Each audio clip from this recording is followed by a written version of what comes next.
안녕하세요. 저는 서영순 자매입니다. 구원 간증을 하려고 합니다. 제가 고1 때쯤 인생에 대한 심각한 문제들을 저에게 가져왔던 두 사건이 있었습니다. 첫 번째 사건은 제가 가끔 돌봐주고 놀기도 했던 친척 5살짜리 여자아이의 죽음이었습니다. 살아있던 사람이 죽는다는 것을 처음으로 가까이서 보았던 것은 그때가 처음이었습니다. 그 아이가 산속 어딘가에 매장되어 한 인간의 존재 자체가 사라지는 것을 보았습니다. 그 아이의 존재는 영원히 사라진 것인지 아니면 몸은 죽었지만 혼이 어딘가에 존재하는지 사후의 세계가 정말 있는지 그때부터 사후 세계나 영원한 것에 대한 질문들이 생기기 시작했습니다. 두 번째 사건은 공부를 잘했던 언니가 가정 형편상 원하던 학업을 중단해야만 했을 때 며칠 동안 울며 힘들어했던 모습을 보았던 일입니다. 자신의 선택과는 상관없이 태어나는 사람의 인생을 누가 주관하는지, 어떤 사람은 하루 한 끼도 먹기 힘든 극한 굶주림과 빈곤한 지역 아프리카의 가정에서 태어나고, 어떤 사람은 부유한 나라에서, 그것도 상위 몇 %에 해당하는 부유한 가정에서 태어나 풍족한 삶을 시작합니다. 이렇게 불공평해 보이는 일들이 저의 마음과 생각을 괴롭히기 시작했습니다. 대입을 준비하는 고등학생이었던 저는 세상에 많은 사람들이 경쟁하며 달려가는 이유가 무엇인지 진정한 삶의 의미에 대해 알고 싶어졌습니다. 사람들이 이 세상에서 인정하는 소위 멋진 삶이란 좋은 대학을 진학해서 좋은 직장을 얻고 괜찮은 배우자 만나 결혼해서 자녀를 낳고 행복한 가정을 또 안정된 가정을 이루어 평안한 노후를 보내다가 결국 죽는 것이었습니다. 이런 인생의 사이클은 계속될 것이고 저도 언젠가는 죽게 될 것이라는 사실은 명백했습니다.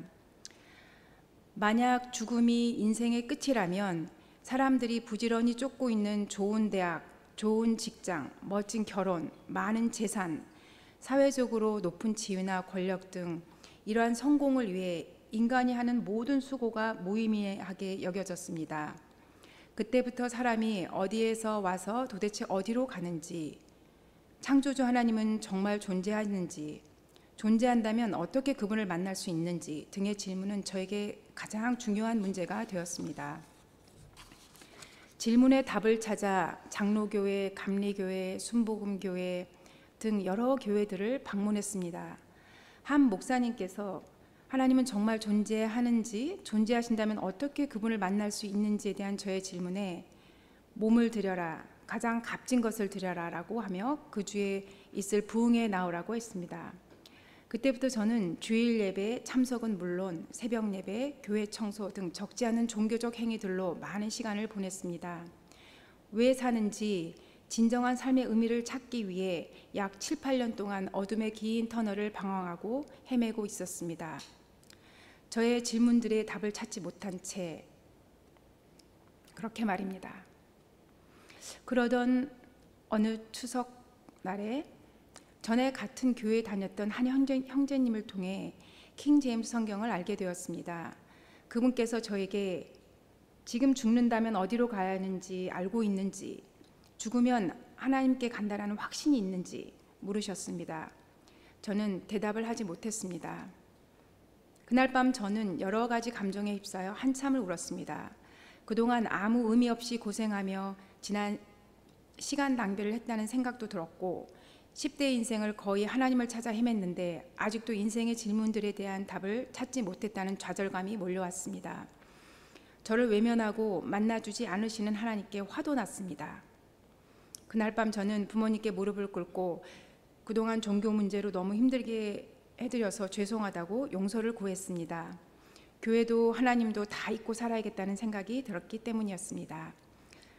그러나 가뭄으로 땅이 갈라지는 듯한 나의 혼의 갈증은 성경을 펴서 읽지 않을 수 없도록 만들었습니다. 요한복음, 로마서, 갈라디아서 등의 말씀을 읽으며 그토록 찾았던 하나님과 제가 멀리 있을 수밖에 없었던 이유를 알게 되었습니다. 이것은 기록된 바 의인은 없나니 없도다 단 한 사람도 없으며 로마서 3장 10절 말씀, 모든 사람이 죄를 지어 하나님의 영광에 이르지 못하더니. 로마서 3장 23절 말씀.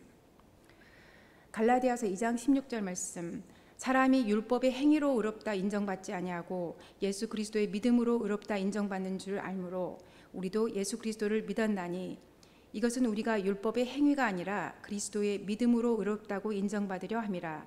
율법의 행위로는 어떤 육체도 의롭다고 인정받을 수 없느니라. 구원은 갈라디아서 2장 16절 이 말씀을 통해 구원은 행위가 아닌 믿음으로 받을 수 있다는 이 말씀은 지난날의 종교적인 행위들로 하나님을 만나보려고 했던 저의 모습을 돌아보게 했습니다. 이 말씀들은 제가 하나님 앞에서 얼마나 가망 없는 죄인인지, 왜 하나님의 아들 예수 그리스도께서 친히 이 땅에 오셔서 십자가 위에서 치욕을 견디시고 기꺼이 죄인들을 위해 스스로 목숨을 내놓으셔야만 했는지 저에게 명확히 설명해 주었습니다. 소망 없이 살아가는 저 같은 죄인을 너무도 사랑하셔서 구원하시기 위함이었고 자녀 삼아 주시기 위함이었으며 교제하기 위함이었음을 알게 되었습니다. 죄로 얼룩진 인간들을 위해 하나님께서 예수 그리스도를 통해 어떠한 사랑을 보여주셨는지 분명히 알게 되었을 때 저는 비로소 그분께서 믿는 자에게 약속하신 자유와 평안이 어떠한 것인지 맛보아 알게 되었습니다. 구하고 찾고 두드리는 자를 만나주시고 간절히 원하는 자들에게 자신의 말씀을 조금씩 밝히 열어 보여주시는 주님께 감사와 찬양을 드립니다. 저를 괴롭히던 삶의 질문들에 대한 해답은 모두 하나님의 말씀, 그 성경에서 찾았습니다. 이 땅에서 인생이란 여행을 럭셔리하게 하든 조금 단촐하게 하든 편하게 하든 조금 힘들게 하든 예수 그리스도의 십자가 대속을 믿고 구원받은 저를 포함한 모든 구원받은 그리스도인들에게는 그리 큰 문제가 되지 않는다는 것을 알게 되었고 그것이 얼마나 감사한지 모릅니다. 이 땅에서 삶의 여행을 마치고 나면 저는 저의 고향 하늘로 돌아가 그곳에서 저를 구원해 주신 주 예수님과 영원히 함께 살게 될 것입니다. 이 복된 소망은 그 무엇과 비교할 수 없습니다. 영광과 찬양을 받으시기에 합당하신 주님께 깊은 감사를 드립니다. 성경은 말씀하십니다. 그러나 만족하면서 하나님을 따르는 것은 큰 이득이니 이는 우리가 이 세상에 아무것도 가지고 오지 아니하였으므로 아무것도 가지고 갈 수 없음이 확실하기 때문이라. 디모데후서 6장 6, 7절 말씀. 이 세상에서 얼마나 많은 부를 누렸던, 얼마나 높은 권력을 행사했던, 언젠가 모든 사람에게 찾아올 죽음 앞에서 인간은 이 모든 것을 내려놓고 인간을 만드신 하나님 앞에 서서 삶을 결산하게 될 것이라고 성경은 말씀하십니다.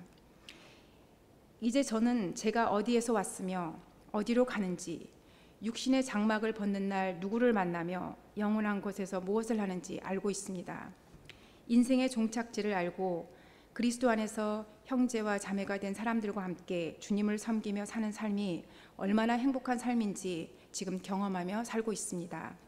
이 모든 것을 허락하신 주님께 감사드립니다. 저에게 주어진 시간과 재물과 인생을 어떻게 사용했는지 결산하는 날 부끄럽지 않은 모습으로 주님 앞에 서게 되길 소망합니다. 마지막으로 주님께 감사와 기도로 간증을 마치겠습니다. 저를 사랑해 주시고 구원해 주신 주님께 감사드립니다.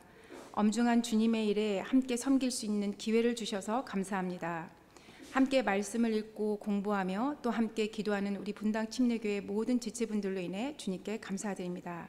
주님을 뵙는 날까지 신실하게 주님을 섬기고 그리스도의 심판석에서 부끄러움 없이 주님 앞에 설 수 있도록 서로 돕고 세워주도록 주님께서 저희 모두를 도와주시길 기도드립니다. 감사합니다.